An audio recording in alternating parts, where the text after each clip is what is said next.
All right. Welcome, guys, to Yeti Talk, the Yeti Show, for our second podcast ever. Really excited for this episode. We got a special guest, Chris Oliver. But first, before we go into a little of the Yankees, talk about the Mets. Mets won yesterday in a walk-off. Great win for the Mets. Not on a walk-off. They won in a late eighth inning comeback.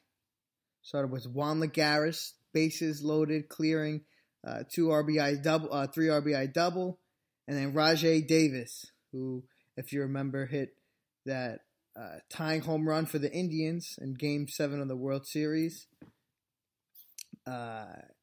Hit a home run last night after similar at bat, fouled off a few pitches, and then drilled one to left field. So great win. Mets have won their last 3 games. They're 2 games under 500. Right now, it's 5th inning. They're playing a day game at 0-0. Mats is pitching really well. So, yeah, hopefully we can get this sweep of the series. And then we host Detroit over the Memorial Day weekend. And we can hopefully win 2 out of 3 or even sweep them, go on a nice win streak. So, Mets are doing really good right now. Hopefully we can keep this consistency. If our starting pitching could do good, we just need our bats to pick up. Like I said in our last podcast, whenever the pitching does good, the bats fail. And whenever the bats, score 6-7 runs, the pitching gives up. It's just finding that consistency that we need to be a good contending team. So we'll have, now I want to introduce Chris Oliver. He is a lifelong Yankee fan, New York Giant fan, and also a sadly New York Knicks fan. So Chris Oliver will be joining us. Chris, how you doing? I'm good. And you, Chesko? How you doing? I'm all right. So how do you feel about your Yankees so far this year? Yankees, you gotta love the Yankees. Great organization, great team. We're on the season right now, top of the AL East at 31-17 losses. Right. And it's gotta feel good. And the best part about it is that we're doing this with 10-plus players on the IL list, man. So yeah. It's been a pretty crazy year for the organization, but, we're still standing strong. And, I couldn't be more proud of what the guys are doing, Gleyber Torres, a guy who, everybody slept on when the Yankees picked him up, has been doing phenomenal. Actually, Aaron Boone, where there's some speculation about, giving him and Gary Sanchez a rest because, they've been producing so much. And, he's just been great. Yeah, so, I was going to ask you, despite all these injuries, how impressed are you with this team so far this year? I'm extremely impressed.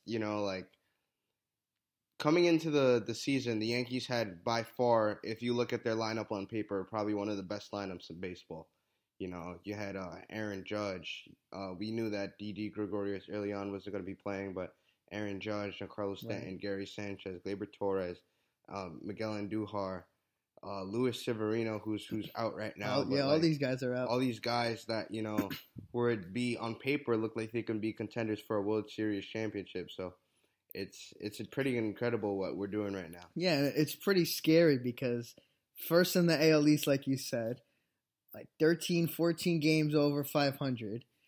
And you're doing this with 10-plus guys on the IL. Right. So It just goes to show how good this organization is. And contrast to my Mets, it's just polar opposites. So good for the Yankees this year.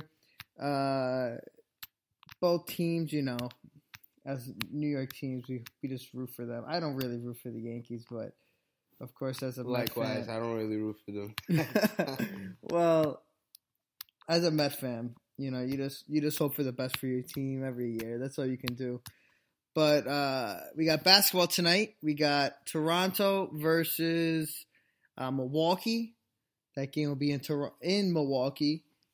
Game 5 of the series. Winner will play Golden State. And it's been interesting because, as LeBron's out this year, out of the East is wide open. And it's been fun. It's been a lot of fun to watch the NBA in the East this year and also in the West.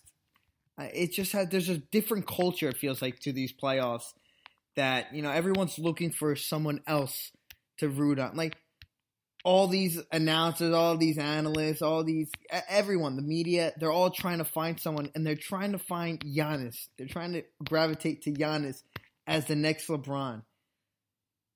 But through these last 3-4 games that Giannis has played, you could just see what LeBron has done for Cleveland, for Miami, back to Cleveland. There will never be another LeBron. And we'll have talks about LeBron, why he's one of the greatest. And in my opinion, he is the greatest. But he just does it all. It's not even what he does physically, just mentally for his team, preparing them.